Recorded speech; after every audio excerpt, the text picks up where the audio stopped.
Hola, ¿qué tal? Bienvenidos a su programa Voces en Directo, el espacio que abrimos en el periódico El Economista hace 2 años. Justo hace 2 años, en la cabina de radio de aquí del periódico, tuvimos la primera entrevista en línea con un funcionario del Fondo Monetario Internacional, en donde nosotros deseábamos que ustedes, nuestra audiencia y nuestros lectores, escucharan de viva voz y sin filtros las opiniones, las explicaciones y los comentarios de los principales líderes del sistema financiero mundial.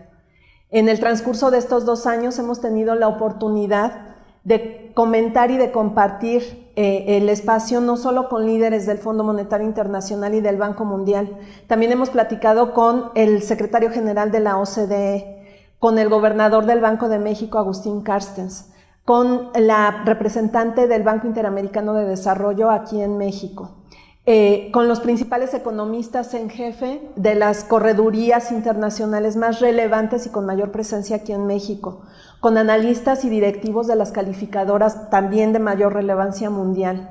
En fin, todos y cada uno de los analistas y de los especialistas con los que hemos conversado nos han ayudado a enriquecer la oferta informativa que tenemos aquí en el periódico El Economista para ustedes. Por ser un programa tan especial, tenemos una invitada muy especial en este aniversario. Como ya se les había comentado vía email o vía, como se habrán enterado en nuestro periódico, nuestra invitada es la mexicana que ha ocupado los cargos más importantes a nivel internacional en los organismos globales. Se trata de Alicia Bárcena, la secretaria ejecutiva de la Comisión Económica para América Latina y el Caribe. Pero antes de entrar en esta conversación que de por sí es interesante, los invito a que nos acompañen a ver esta cápsula que preparó nuestro equipo de producción de Voces en Directo, liderado por Néstor Radilla, para recordarles un poco lo que ha sido este programa al que le hemos puesto muchísimo corazón todos los que lo hacemos. Acompáñenme a ver esta cápsula, por favor. 41 programas han pasado desde el primer enlace que originó a Voces en Directo. El Fondo Monetario Internacional y Berkeley accedieron a participar en la primera entrevista en línea que transmitimos vía Hangout. Y de ahí en adelante evolucionamos con un mismo objetivo: ser el enlace de comunicación directa entre nuestros entrevistados y nuestros lectores. El arranque de este segundo año de transmisiones lo abrió nada menos que el secretario general de la OCDE, José Ángel Gurría. No hay ningún otro país del mundo, objetivamente hoy, que tenga ya concretadas una colección de reformas tan importantes, tan ambiciosas y tan, yo diría, mutuamente fortalecidas, como el caso de México. Al correr de este segundo año, 14 especialistas te comentaron de viva voz, en directo, sin filtros ni interpretaciones, el acontecer económico y financiero de México y el mundo. El segundo tema relacionado con la caída del precio del petróleo es si eso causa problemas para los incentivos de compañías petroleras a invertir en México. Con enlaces desde Washington, especialistas del FMI analizaron para ti el efecto que tendría la caída del precio del petróleo en las inversiones del sector energético en el país. La recomendación es el seguir haciendo lo que se requiere para mantener la confianza de los inversores internacionales y en el caso concreto de México, la implementación de las reformas con decisión. Y te advirtieron de la recomposición de portafolios de inversión que se han presentado en México a partir de la escalada de incertidumbre mundial. Aproximadamente 35-40% de los títulos de deuda doméstica están ahorita en poder de extranjeros.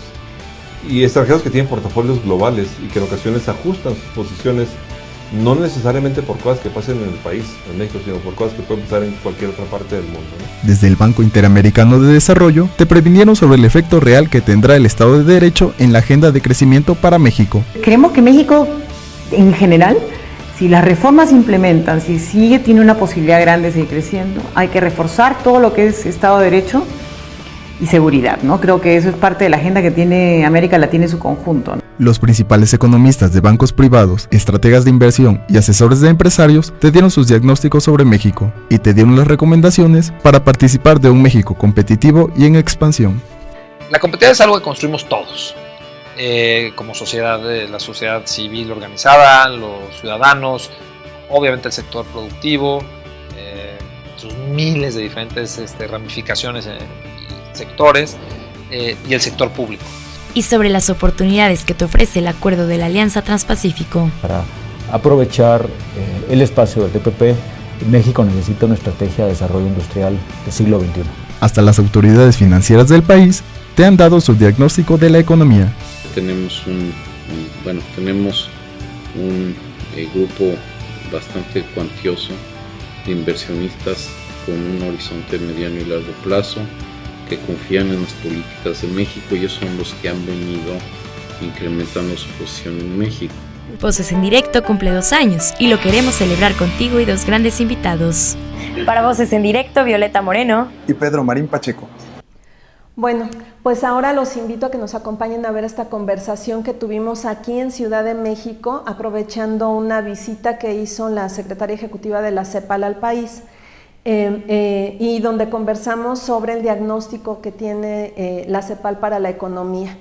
Y también les quiero recordar que esta misma semana la CEPAL dio a conocer su estudio económico, donde nos presentó un nuevo diagnóstico sobre la economía mexicana y la economía mundial.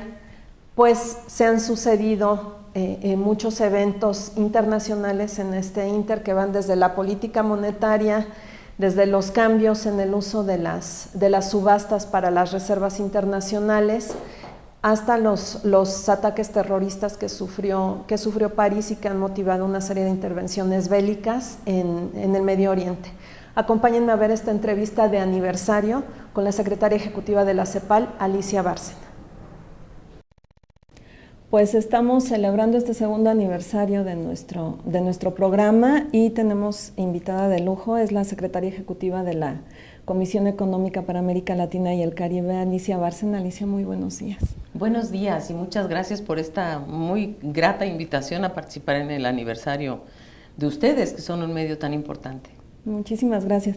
Y pues sin más preámbulos, me gustaría comenzar a preguntarle qué es lo que están viendo ustedes para México de cara al próximo año. ¿Cómo se ve México desde la CEPAL? Bueno, claro que sí. Nosotros obviamente tenemos algunas previsiones de qué es lo que va a pasar en México. Habíamos estimado originalmente un crecimiento más alto. Estamos en torno al 2.2% para el 2015 y esperamos un repunte en el 2016 hacia 2.5%. Y creemos que en realidad a México le va mejor, porque a la economía de Estados Unidos le va mejor también. Entonces son dos economías. México está muy vinculado a la economía de Estados Unidos, le está yendo mejor a Estados Unidos. No tan bien como se hubiera esperado, ¿verdad? Se esperaba un crecimiento en Estados Unidos del 2.8%, no va a llegar más allá del 2.5% aparentemente, pero sí se ve que Estados Unidos se repone económicamente. Y entonces eso para México es bueno, porque implica que las exportaciones mexicanas tendrán mejor desempeño, y en general yo diría las visitas de turismo, las remesas, en fin, hay una serie de indicadores que nos van diciendo que a México también le puede ir un poco mejor. Hace 2 años había muy altas expectativas acerca de México en organismos internacionales, entre los inversionistas por las reformas, maestra. Quisiera preguntarle si nos puede hacer un balance de qué es lo que ha pasado en estos 3 años y por qué la mención constante de que es Estados Unidos quien va a jalar el desempeño de la economía cuando ya tenemos las reformas. Creo que ha habido un cambio importante en la economía mexicana y yo diría en las perspectivas de México en relación a la demanda interna. Creo que se ha ido potenciando cada vez más la demanda interna, lo muestran las cifras del consumo, y creo que eso es una buena noticia en donde, digamos, se está volcando un poquito más el tema del desempeño y de la demanda interna. ¿Qué pasa? Que de alguna forma, obviamente México ha mantenido una gran estabilidad macroeconómica, sus índices de inflación son están bajo control, sin lugar a duda, quizás es el país de la región con la inflación más baja.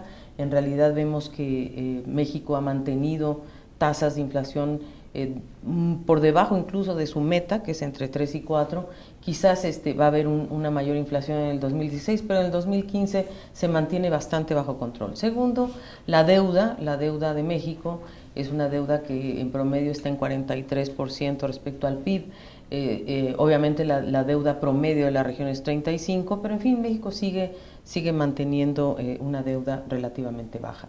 En relación a las reformas, yo diría que efectivamente estas reformas, que son 11, muy importantes todas, quizás las más relevantes van a ser aquellas que van a tener un impacto en la matriz productiva de México, es decir, en la capacidad de México de poder avanzar en productividad y en mejor desempeño en materia laboral. Creo que ahí es donde está la clave, por eso nosotros pensamos que estas reformas estructurales deberían también ir a la par de una política industrial, de una política productiva, para sacarle el mejor provecho a las reformas. Así, por ejemplo, la reforma en telecomunicaciones, cómo se vincula esto a una economía digital que pueda tener beneficio en todo el territorio.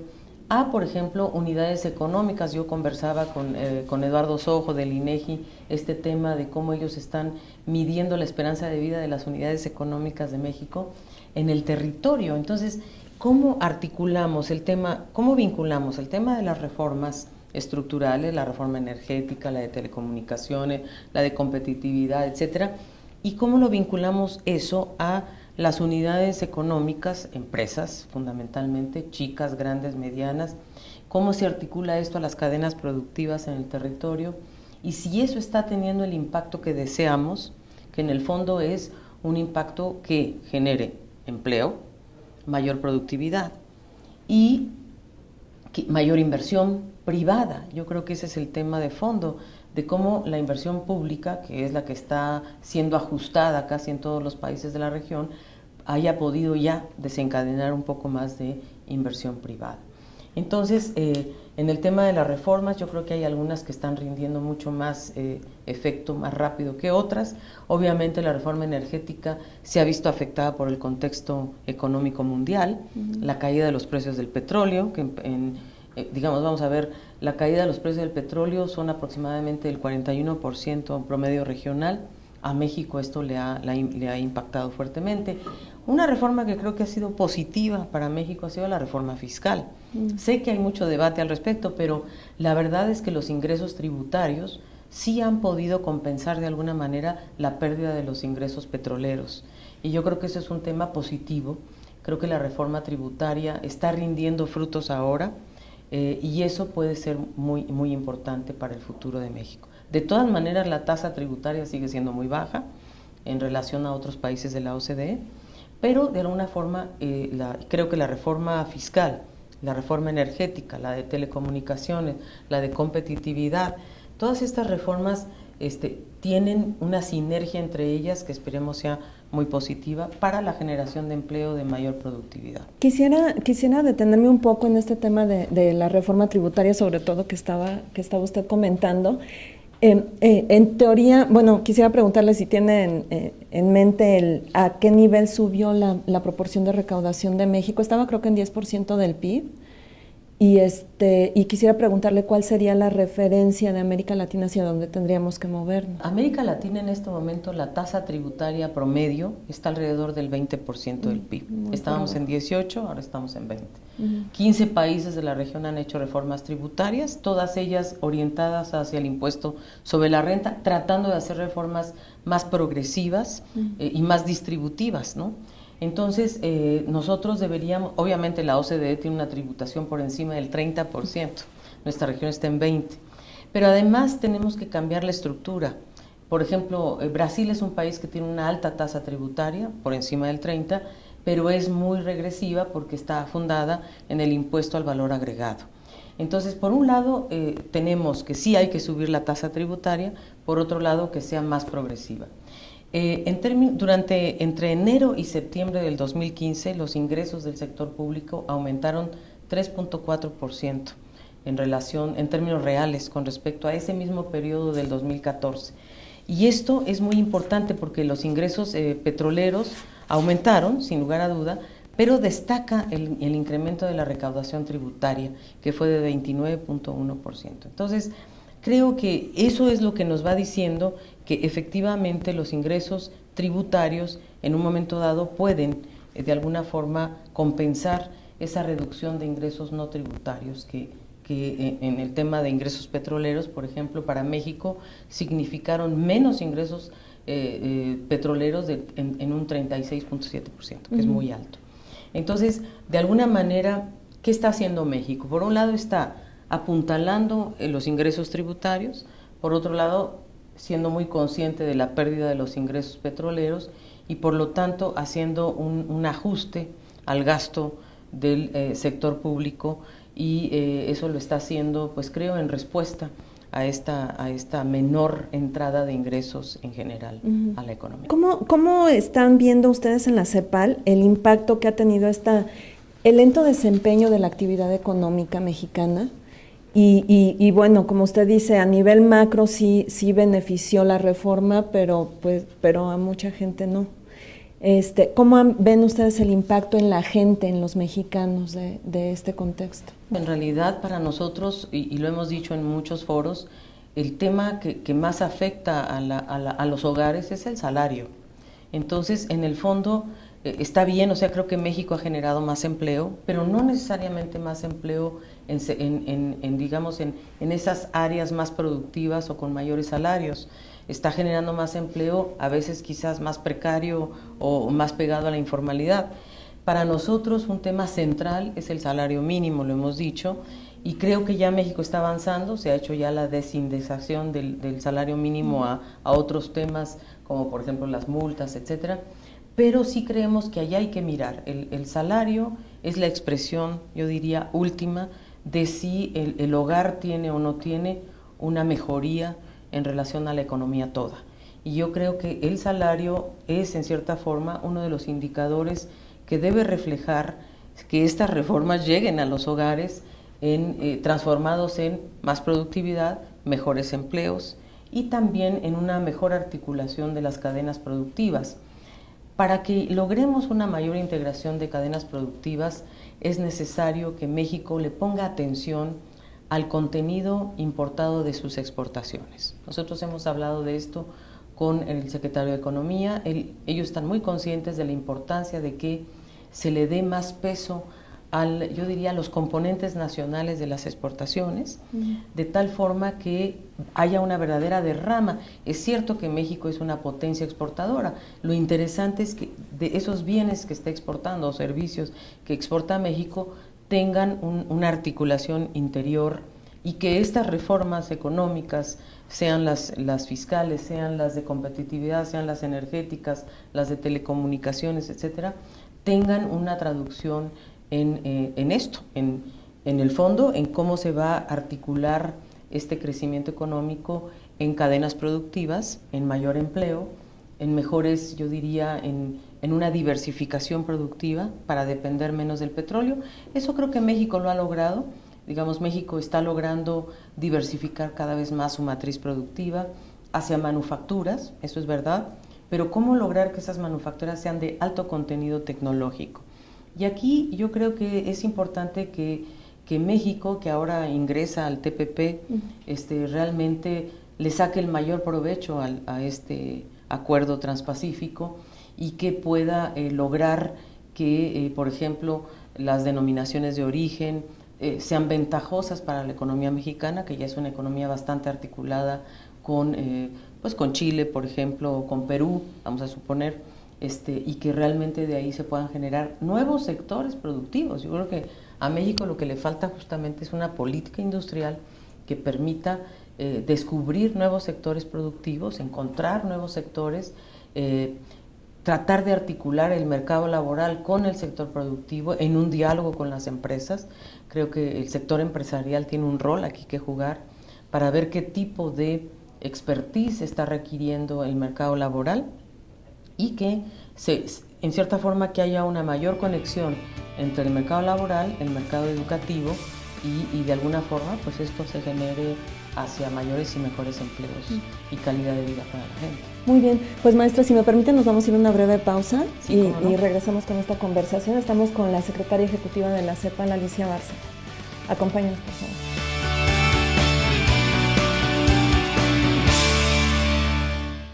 En En Banco B por Más, aceleramos tu inversión. Invierte a partir de 200,000 pesos en cuenta verde con disposición inmediata. O B por Más pagaré a 180 días.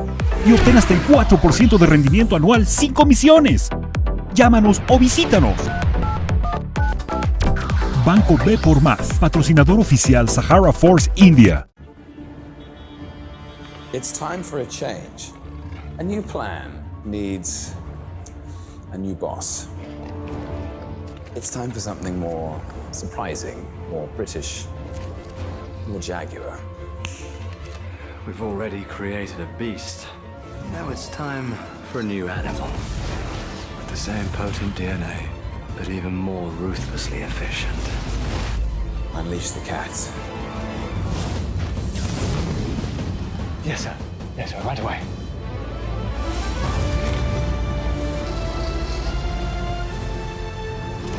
Go on, my pretty ones, go on. Go on.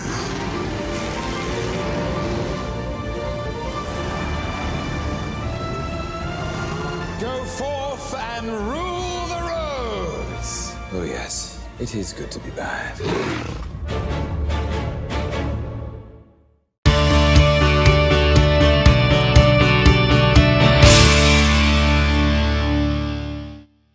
Pues regresamos a esta conversación de aniversario, del segundo aniversario de Voces en Directo con la secretaria ejecutiva de la CEPAL, y para tratar de seguir abundando, más bien para abundar en lo que nos decía hace un momento antes de irnos al corte, maestra, preguntarle, en algún foro yo recuerdo que escuché a la Asociación de Universidades Particulares de México, donde ellos decían, nosotros queremos participar con México en las reformas, nosotros fuimos a decirles que en qué les ayudábamos y de ninguna manera nos dijeron. Nos comentaban incluso que ellos fueron a empresas energéticas de Texas y que les preguntaron que de qué manera les podían ayudar aquí a preparar a los universitarios. Y nos decía algo que a mí me llamó particularmente la atención. Ellos les decían, necesitamos abogados especializados en temas de energía y de derecho internacional. Quisiera preguntarle, a mí eso me impactó mucho, ¿qué es lo que está pasando? ¿No se está entendiendo aquí en México el mensaje de ustedes de, saben que articúlense, hablen entre sí empresas y escuelas? ¿Qué es lo que está pasando? Bueno, yo creo que por un lado, nosotros en los estudios que hemos hecho en CEPAL, hemos visto que una trama estratégica, digamos, una trama muy importante en la vida educativa es la parte secundaria, es decir, el completar al menos 8 años de educación, o entre 8 y 10 años de educación, el llegar a la educación terciaria, que es la secundaria, básicamente el pasar ese tramo hace que una persona pueda realmente insertarse mejor en las nuevas tecnologías, en la revolución tecnológica.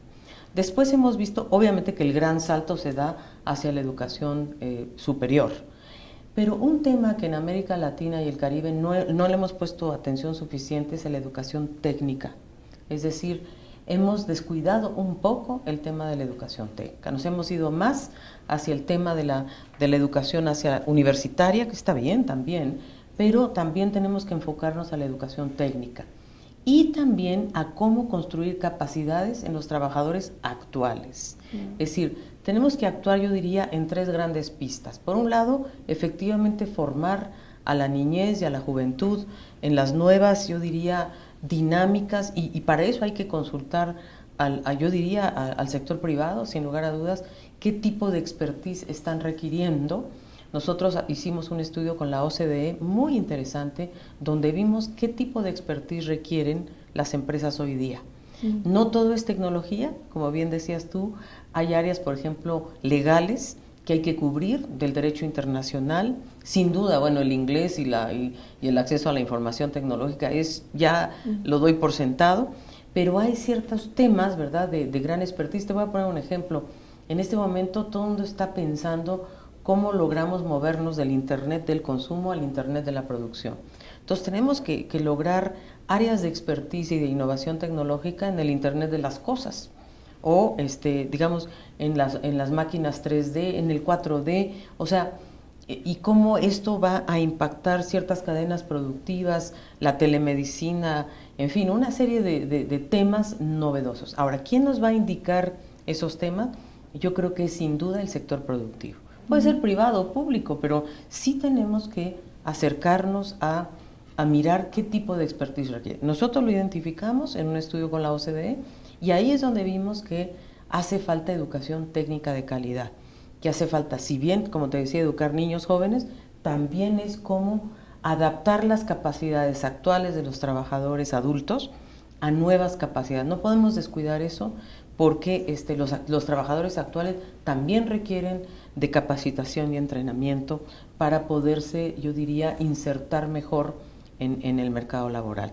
Y ese es un tema que nos parece a nosotros de enorme importancia, el definir qué tipo de competencias se están requiriendo hacia el futuro. Te digo, nosotros hemos trabajado en eso y ya no son las mismas competencias de antes, como la prueba PISA, por ejemplo. Yo incluso conversaba de esto con Ángel Gurría, decía, bueno, ya no es solamente capacidad de lectura o matemáticas o retención, también, pero hay otras capacidades que se están requiriendo hoy día y creo que tenemos que enfocarnos a la educación técnica con mayor fuerza. Usted como mexicana, como alguien que se formó aquí, ¿cuál es la expectativa que tiene? Si en algún momento ve a México preparando bien a sus estudiantes y ve a México en los niveles que dicen de pronto los grandes inversionistas. Yo creo que México ha avanzado muchísimo, sin duda. Bueno, yo soy egresada de la Universidad Nacional Autónoma de México, de la UNAM, y creo que la UNAM sigue siendo la casa de estudios, una de las casas de estudios más respetadas en América Latina y el Caribe. La verdad, es una de las mejores universidades de la región y tiene además el componente de que es gratuita, de calidad y abarca una cantidad de temas muy importantes. Creo que ahora este enfoque que se le está dando hacia las preparatorias, que es el tema del nuevo rector, creo que es un tema bien interesante porque quiere decir que los jóvenes van a llegar mejor preparados a las carreras universitarias. Entonces, en el tema universitario, México tiene una gran casa de estudios y una cantidad de otros centros, por ejemplo, el Politécnico Nacional, también tiene una capacidad y una calidad en la educación técnica, tecnológica. Digamos, es una de las instituciones también señeras de la región.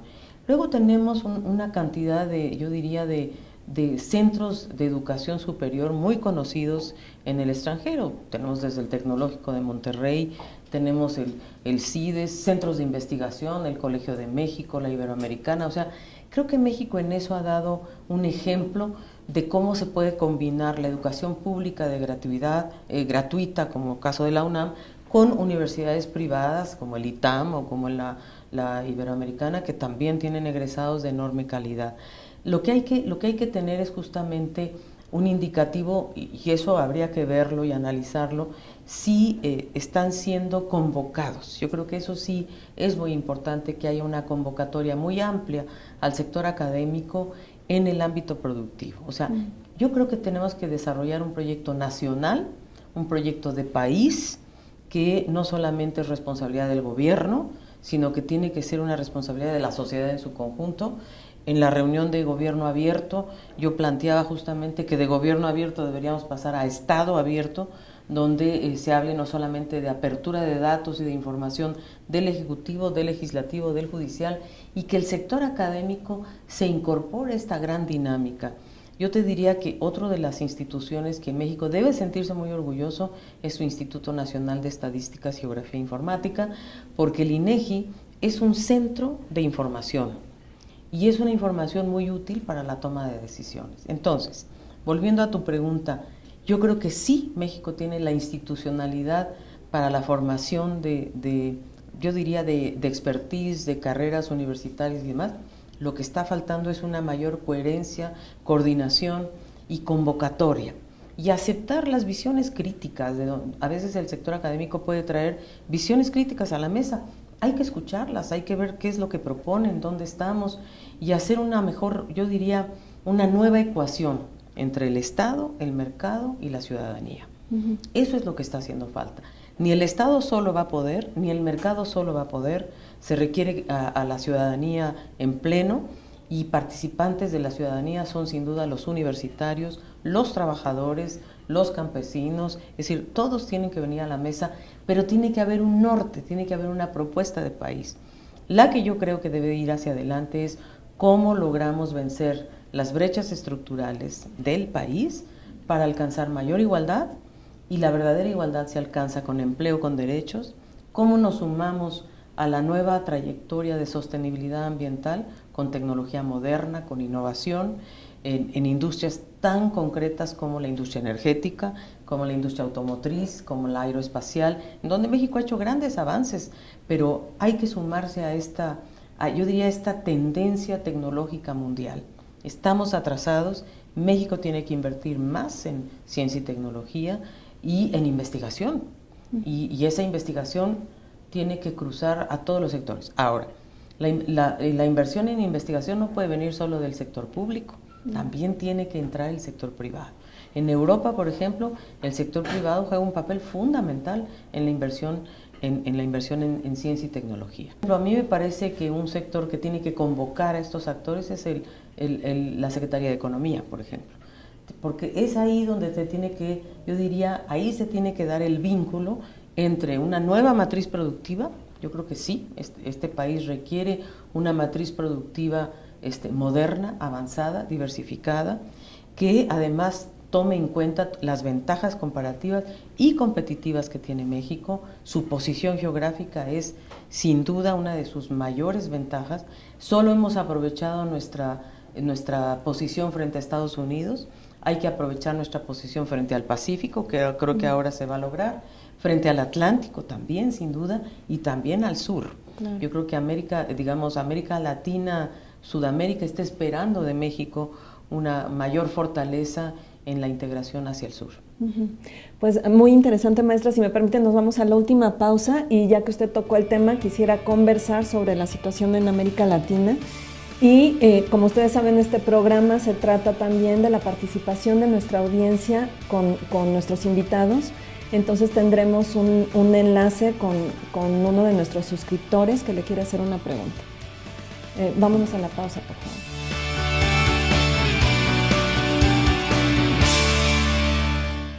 En Banco B por Más, aceleramos tu inversión. Invierte a partir de 200,000 pesos en cuenta verde con disposición inmediata. O B por Más pagaré a 180 días. Y obtén hasta el 4% de rendimiento anual sin comisiones. Llámanos o visítanos. Banco B por Más, patrocinador oficial Sahara Force India. It's time for a change. A new plan needs a new boss. It's time for something more surprising, more British, more Jaguar. We've already created a beast. Now it's time for a new animal. With the same potent DNA, but even more ruthlessly efficient. Unleash the cats. Yes, sir. Yes, sir. Right away.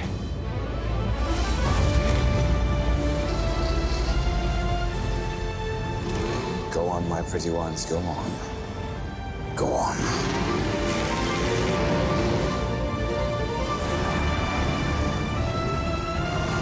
Go forth and rule the roads! Oh yes, it is good to be bad.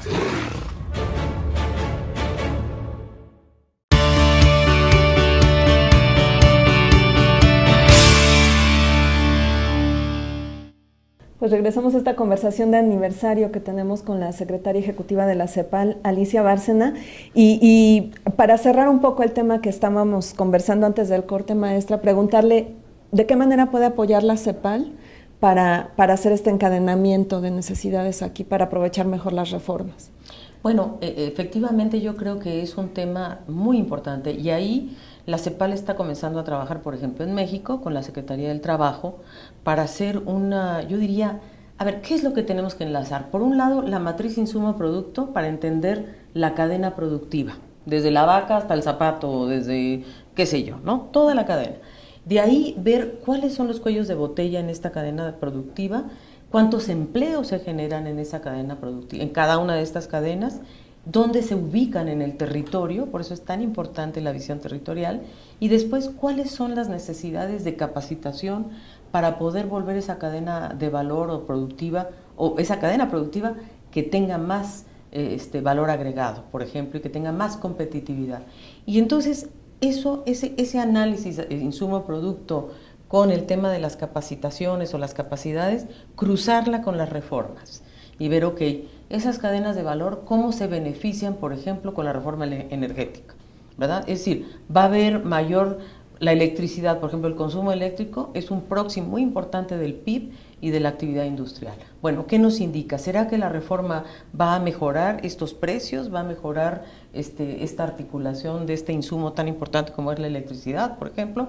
¿O va a haber mayores beneficios en la reforma energética, en la de competencia o en la de fiscal? ¿Cómo se va a expresar esto en la productividad? Al final de cuentas, para nosotros la clave es el cambio estructural, es decir, el cambio de la matriz productiva, que es la que te va a dar la clave para sumarte a mayor innovación tecnológica, mayores capacidades humanas y también en el territorio lograr vencer ciertas brechas de desigualdad.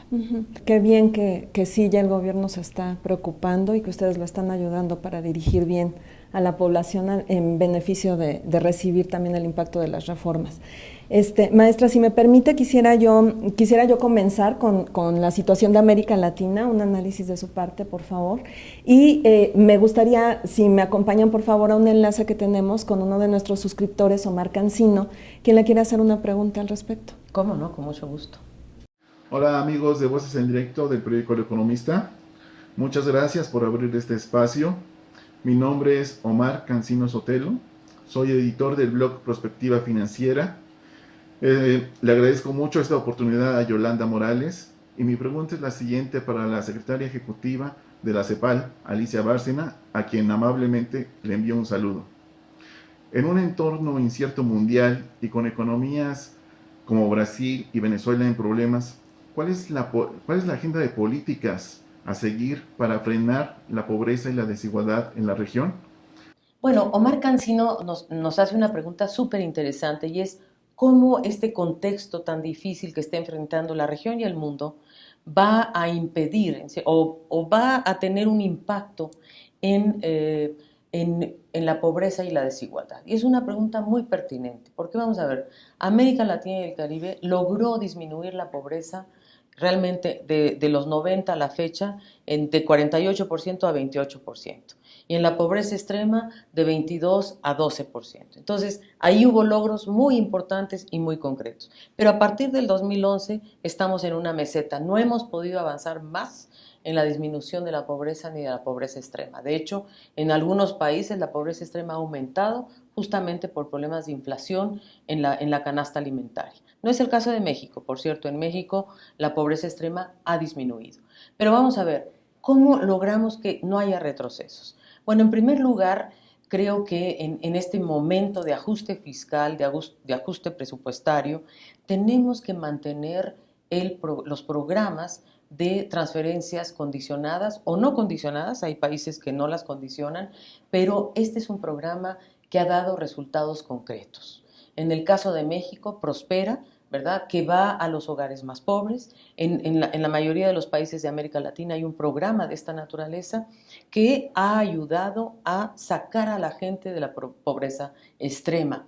Estos programas cuestan aproximadamente 0.39% del PIB y benefician a 133 millones de personas. Entonces, son programas que no son tan costosos, pero que traen un beneficio importante. Entonces, eso hay que protegerlo. El ajuste que se haga al gasto público tiene que ser un ajuste selectivo para no impactar justamente este costo, este gasto social que es fundamental. Pero en segundo lugar, también hay que ver la posibilidad de aquellos países que tienen más espacio fiscal que otros de seguir apuntalando la inversión social. Y hablo de inversión y no de gasto, porque hay que llamarle a las cosas como son. En la conferencia que tuvimos de ministros de Desarrollo Social, se habló de inversión social, aquel gasto que se orienta a la educación, por ejemplo, a la educación primaria, a la educación secundaria, a la universitaria. Eso debe verse como inversión y no como gasto. Ese es un tema que tenemos que proteger también, porque si descuidamos eso, vamos a perder generaciones y vamos a perder sobre todo nuestro bono demográfico. Tercero, cómo lograr un diálogo mucho más fino entre autoridades de desarrollo social y aquellas que se dedican a temas de la mujer, a temas de productividad, a la Secretaría Económica, a la Secretaría de Finanzas. ¿Para qué? Para lograr que estos programas, por ejemplo, como el de Prospera, se vincule mucho más claramente con justamente los programas de inclusión financiera, por ejemplo. Es decir, que las transferencias condicionadas se den a través de una mayor bancarización, mayor acceso al crédito por parte de las familias, mayor inclusión financiera, y eso requiere justamente de coordinación entre sectores y también cómo apuntalar a la pequeña y mediana empresa, no ver a la pyme como si fuera el refugio del desempleo, sino realmente apuntalar nuevos sectores. Y eso sí, el Estado tiene un papel ahí muy importante que hacer para que la inversión extranjera directa, por ejemplo, tome mucho más en cuenta el componente nacional de bienes, de insumos para por ejemplo, para su producción de exportaciones en automóviles, aeroespacial o en turismo. O sea, cómo lograr que la producción nacional sea tan o más competitiva que la que nos viene por la vía de bienes importados. Se trata de eso, se trata de cómo ir en cierta forma logrando mayor competitividad, dándole mayor impulso a la demanda nacional y con ello generar mayor empleo. La llave maestra de la salida de la pobreza y la desigualdad es el empleo con derechos. Muy bien, pues muchísimas gracias por responderle a nuestro suscriptor Omar Cancino. Gracias a ti también por habernos enviado esta pregunta. Y maestra, ya para ir cerrando esta conversación, preguntarle las perspectivas que tiene usted para América Latina en este contexto internacional y cuál considera que son los principales desafíos. Bueno, sin duda la región está enfrentando una coyuntura económica mucho más difícil. Vamos a ver, por un lado, la desaceleración en Europa, en China. Yo diría que hay una desaceleración en general en el crecimiento mundial y sobre todo en el comercio. Es la primera vez que el comercio mundial en realidad crece menos que el producto. A partir del 2011, el comercio, las exportaciones a nivel mundial crecieron menos que el producto. Estamos hoy en un 2.5%, lo cual es bastante bajo desde la época de la posguerra hasta la fecha. Eso nos da varios indicios preocupantes. Uno, que hay una sobreoferta, es decir, hay más oferta que demanda. Entonces, por ejemplo, en el mundo hoy hay más acero, hay más cobre, hay más hierro de la demanda. Entonces, esto significa que hay una sobrecapacidad instalada.